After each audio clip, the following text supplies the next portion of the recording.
Yo guys, it's Stanley Plays here, and welcome back to the Stanley Parable. So, some of you might have seen, I recently did a video saying the Stanley Parable series has stopped because of a really annoying and unplayable with glitch, but it's fixed itself now and it's running fine, and it's not going like this constantly, like spinning around like that really fast constantly. So that's sorted.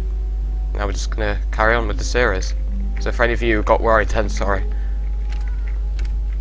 But Stanley simply couldn't handle the pressure. What if he had to make a decision? What if a crucial outcome fell under his responsibility? He had never been trained for that. No. This couldn't go any way except badly. The thing to do now, Stanley thought to himself, is to wait. Nothing will hurt me. Nothing will break me.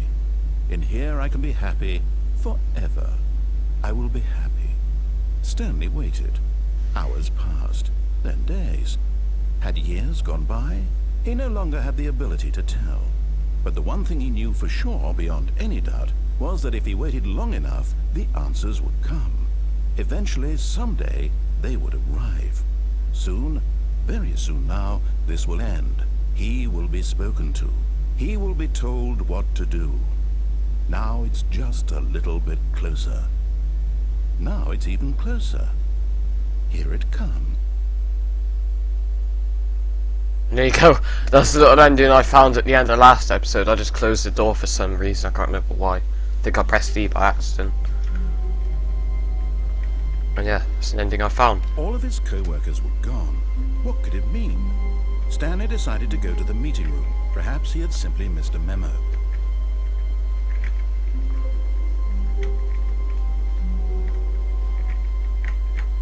Interrogation room, is it? No, it's not. It's just a meeting room, fucking hell.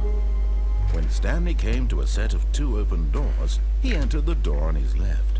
Didn't mean to do that. Oh well, we'll do this ending first, because I found this on the Google image. Yet there was not a single person here either.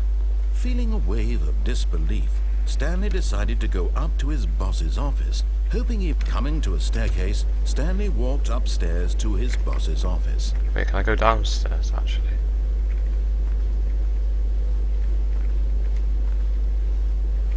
I can as well. But Stanley just couldn't do it. He considered the possibility of facing his boss, admitting he had left his post during work hours. He might be fired for that. And in such a competitive economy, why had he taken that risk? All because he believed everyone had vanished. The hell? His boss would think he was crazy. And then something occurred to Stanley. Maybe, he thought to himself, maybe I am crazy. All of my co-workers blinking mysteriously out of existence in a single moment for no reason at all. None of it made any logical sense. And as Stanley pondered this, he began to make other strange observations. For example, why couldn't he see his feet when he looked down? Why did doors close automatically behind him wherever he went? And for that matter, these rooms were starting to look pretty familiar. Were they simply repeating? No, Stanley said to himself, this is all too strange. This can't be real. And at last, he came to the conclusion that had been on the tip of his tongue. He just hadn't found the words for it. "I'm dreaming!" he yelled. "This is all a dream." Oh, what a relief Stanley felt to have finally found an answer, an explanation. His co-workers weren't actually gone. He wasn't going to lose his job. He wasn't crazy after all. And he thought to himself, I suppose I'll wake up soon. I'll have to go back to my boring real-life job pushing buttons. I may as well enjoy this while I'm still lucid. So, One sec. There you go. and began to gently float above the ground. Whoa. Then he imagined himself soaring through space on a magical starfield, and it too appeared. It was so much fun, and Stanley marveled that he had still not woken up. How was he remaining so lucid? And then perhaps the strangest question of them all entered Stanley's head. One he was amazed he hadn't asked himself sooner. Why is there a voice in my head dictating everything that I'm doing and thinking? Now the voice was describing itself being considered by Stanley, who found it particularly strange. I'm dreaming about a voice describing me, thinking about how it's describing my thoughts, he thought. And while he thought it all very odd and wondered if this voice spoke to all people in their dreams, the truth was that, of course, this was not a dream. How could it be? Was Stanley simply deceiving himself, believing that if he's asleep, he doesn't have to take responsibility for himself? Stanley is as awake right now as he's ever been in his life. Now, hearing the voice speak these words was quite a shock to Stanley. After all, he knew for certain, beyond a doubt, that this was in fact a dream. Did the voice not see him float and make the magical stars just a moment ago? How else would the voice explain all that? This voice was a part of himself too. Surely, if he could just... He would prove it. He would prove that he was in control, that this was a dream. So he closed his eyes gently, and he invited himself to wake up. He felt the cool weight of the blanket on his skin, the press of the mattress on his back, the fresh air of a world outside this one. Let me wake up, he thought to himself. I'm through with this dream. I wish it to be over. Let me go back to my job. Let me continue pushing the buttons. Please, it's all I want. I want my apartment, and my wife, and my job. All I want is my life exactly the way it's always been. My life is normal. I am normal. Everything will be fine. I am okay.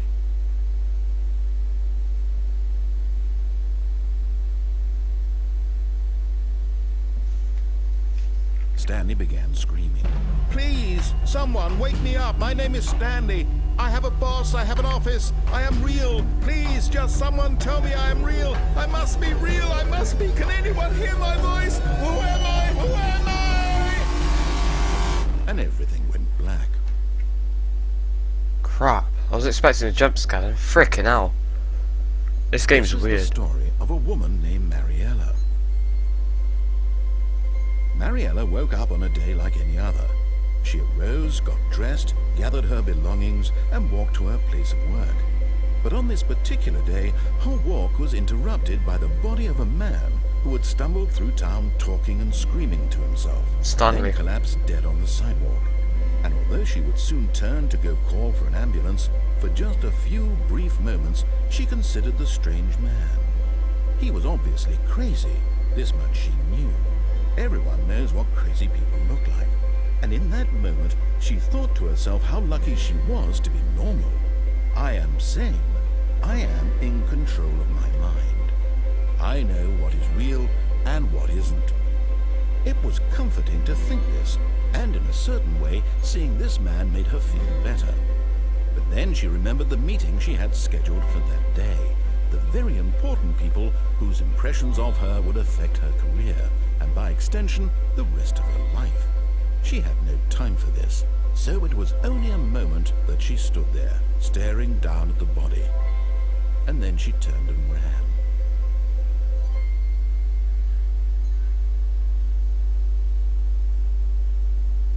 Wow. This game's actually really, like, I don't know, I can't really explain it. It's like, it can affect you, well, not affect you, but like, confuse you and make you question things. Stanley decided to go to the meeting room. Perhaps he had simply missed a memo. What was the other ending I missed? Oh yeah, through the right When door. Stanley came to a set of 2 open doors, this was not the correct way to the meeting room, and Stanley knew it perfectly well. Perhaps he wanted to stop by the employee lounge first, just to admire it. Ah, yes, truly a room worth admiring. It had written, but eager to get back to business, Stanley took the first open door on his left. Nope.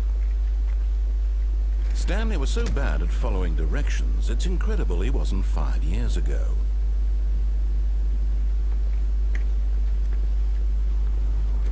Wow. Whoa. This is sick. Look, Stanley, I think perhaps we've gotten off on the wrong foot here. I'm not your enemy, really, I'm not. I realize that investing your trust in someone else can be difficult, but the fact is that the story has been about nothing but you all this time. There's someone you've been neglecting, Stanley. Someone you've forgotten about.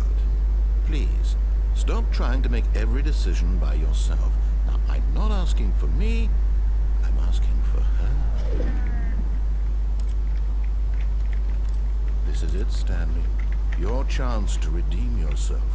To put your work aside. To let her back into your life. She's been waiting. There's a lot of different endings to this game, I can tell. Oh my fuck. That's her, Stanley. You need to be the one to do this.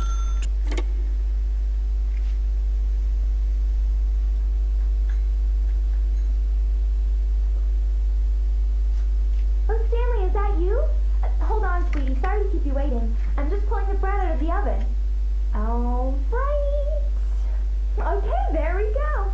All right, now, I want you to come in and tell me all about your day.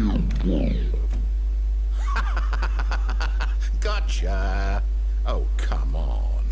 Did you actually think you had a loving wife who'd want to commit their life to you? I'm trying to make a point here, Stanley. I'm trying to get you to see something. Come inside. Let me show you what's really going on here. The hell? This is a very sad story about the death of a man named Stanley. What?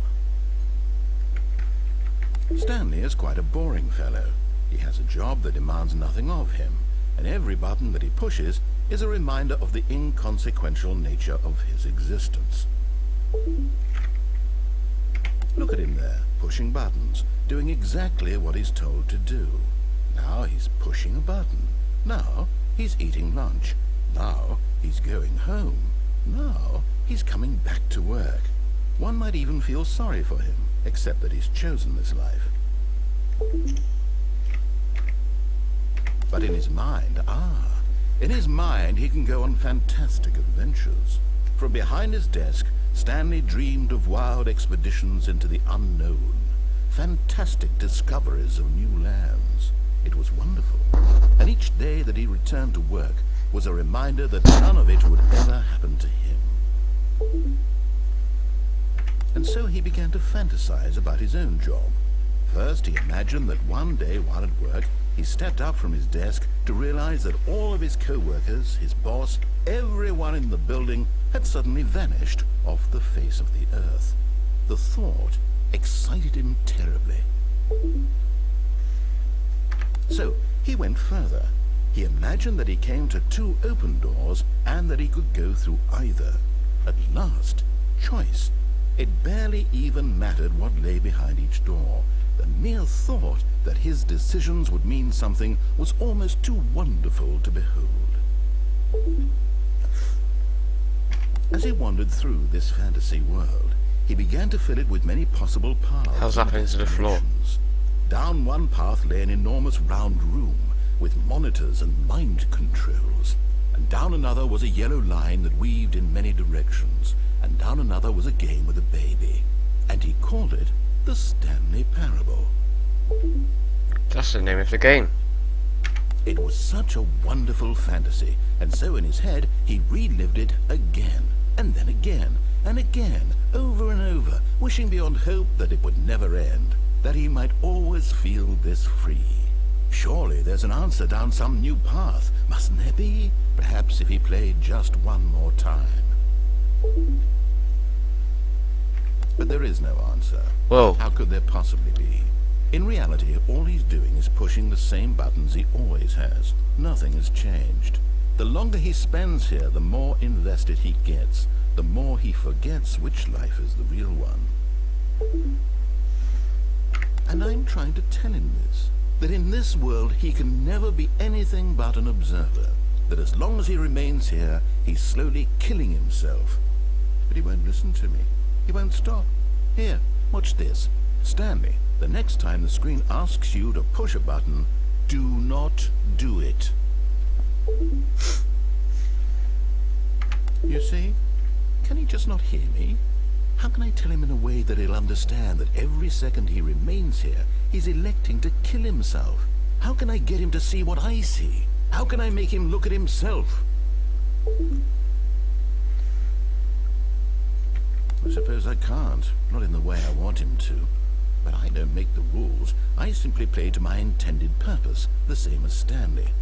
We're not so different, I suppose. I'll try once more to convey all this to him. I'm compelled to. I must. Perhaps, well, maybe this time you'll see. Maybe this time. And I tried again, and Stanley pushed a button. And I tried again, and Stanley pushed a button. And I The hell? What even is this game, man? I don't even know anymore. It's confused me. There's so many endings. Like, I think there's one where he tells you to go into that room with the wife, and see us back to the beginning. When he tells you to go in the room with his wife so he can explain everything, I think you can walk down the corridor, I'm guessing this, and just exit. So I think that's another ending. So I don't even know. So many. But anyway, guys, I hope you really did enjoy this video. If you did, please drop a like down below, subscribe, more good content, daily uploads. But cheers for watching, guys, and I'll see you all tomorrow with a brand new video. Love you all, and peace.